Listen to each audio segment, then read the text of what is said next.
ក្របបាញ់សាច់ដូចទឹកភ្លៀងវារៈកងតបម្នាក់ផ្ដាំថាបើគាត់បែបណាកុំថតពេលខ្ញុំមិនស្អាតជាពិសេសបារម្ភប្រពន្ធកូនស្រាប់តែលោកជីឌីវីតលើកឡើងបែបនេះ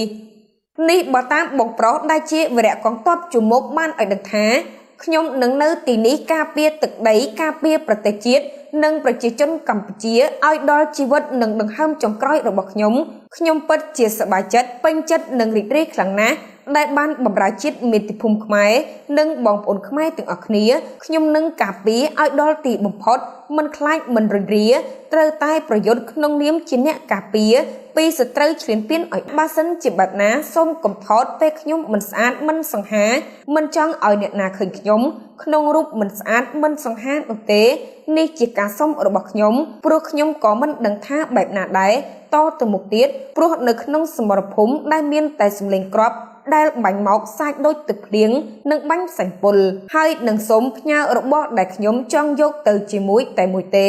នោះគឺអាវក្រោះដែលខ្ញុំពាក់ថតកន្លងមកនេះខាងលើនេះជាការស្នើសុំនៅក្នុងហេតុណាមួយដែលមើលមិនឃើញនោះទេតែសូមឲ្យមានសុខសុវត្ថិភាពបានជួបជុំគ្នារហូតទៅបានបម្រើជាតិនិងបងប្អូនបន្តទៀតមួយវិញទៀតបងស្រីខ្ញុំភោគស្រីណុចនិងគ្រួសារខ្ញុំគឺមានជីវភាពលំបាកបន្តិចដែរព្រោះនៅជំពាក់គេច្រើនចំណែកប្រពន្ធនិងកូនស្រីខ្ញុំទាំងពីរនាក់តូចប្រហែលមិនអីទេព្រោះនៅតូចណាស់មិនដឹងថាប៉ាបែបណាទេហើយក៏គិតបន្តិចដែរថាកូននៅតូចហើយជំពាក់គេទៀតតើកូនខ្ញុំទៅជាបែបណាបើអត់ពីខ្ញុំទៅតើបានចូលរៀននិងរៀនបានចប់ដែរទេ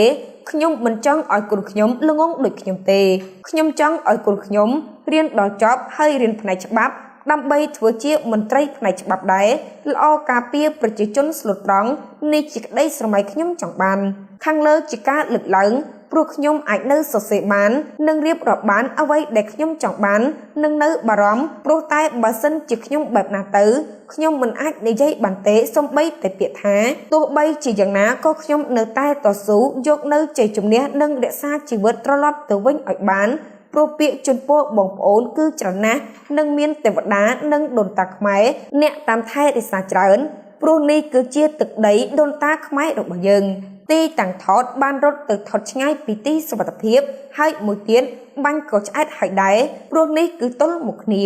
ជាមួយគ្នានោះផងដែរកំពូលតារាចម្រៀងរ៉េបលោកជីឌីវីតក៏បានលើកឡើងទៅកាន់បងប្រុសដែលជាវីរៈកងទ័ពជំនុំថាសូមអរគុណចំពោះភក្ដីភាពនិងការលះបង់ដើម្បីមាតុភូមិនេះសំណើខាងលើនេះយើងខ្ញុំជាប្រជាជនខាងក្រោមទទួលបាននិងចងចាំទុក